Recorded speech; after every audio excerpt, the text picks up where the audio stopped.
are as very few details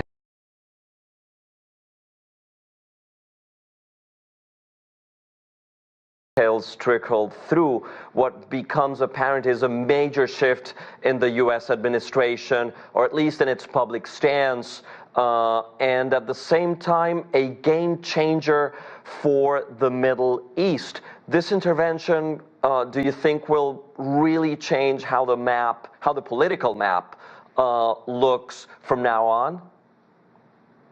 Maybe not the political map yet, as in the geographical map. I don't know. But, this is a large nation state we're talking about. Iran is one of the largest countries in the region, one of the most populated. And this is, potentially, if it escalates into a full-on war between the U.S. and Iran, if neither side de-escalates and takes an off-ramp, this can go on for years. This is reminiscent of the memory of the 1980s Iran-Iraq war for Iranians. And for Americans, this can potentially look like Afghanistan and Iraq, maybe even the two combined. This can be catastrophic, going to war with a country like that. I don't know if this is going to be continuing the escalation. It can very well be. I mean, President Trump just escalated this war to a whole new level, basically bringing the U.S. into this. And then at the end of his post, he says, it's now time for peace. I think that sort of is the paradox or the contradiction, or maybe this lack of strategy that his administration has been pushing. One thing that was promoted during the election campaign, calling him the president of peace, saying that he's going to bring peace to the Middle East, potentially to the world.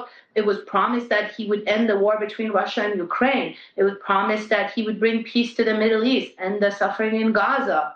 None of that happened. We didn't see any of that peace happening. Negotiations did happen with Russia, with Ukraine. Negotiations did happen in Gaza with Israel, but peace didn't come. These negotiations have not been successful. Diplomacy was not successful. And this is just the third instance. So he entered negotiations with Iran showing a serious interest, but the process of that negotiation was failure, just like the other two negotiations for peace. So I think this idea of how do you make peace? How do you do diplomacy? What does diplomacy even mean? It sounds like, in his view, in his administration, it means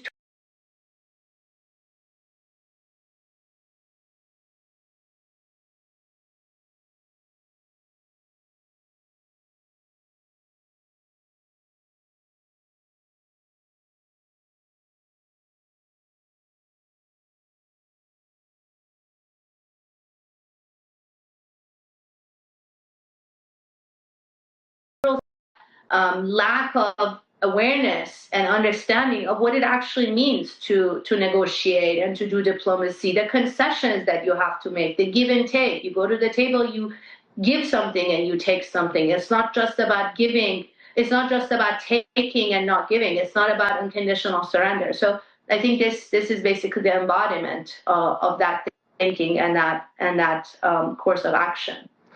We're seeing on camera Donald Trump's post on Truth Social. Meanwhile, Negar, I want to ask you one question.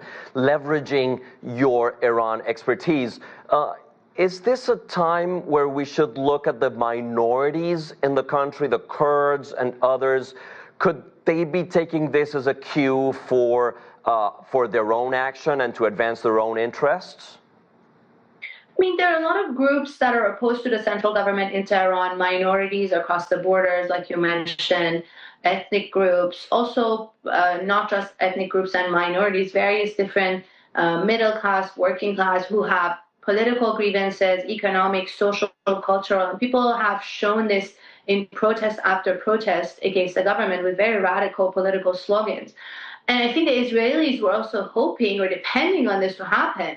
And now is your time to fight this regime or rise against this regime,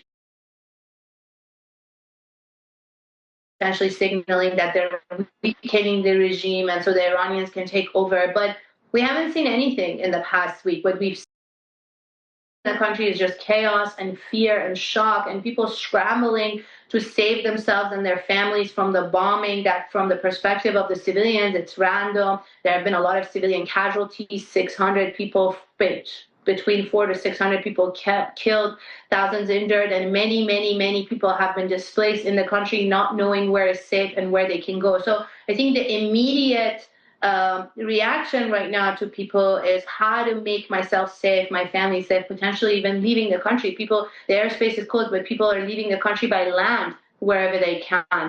But yes, I think this can also bring instability and chaos to the country. Potentially, we've seen in some of the neighboring countries, it could even lead to situations like civil war, and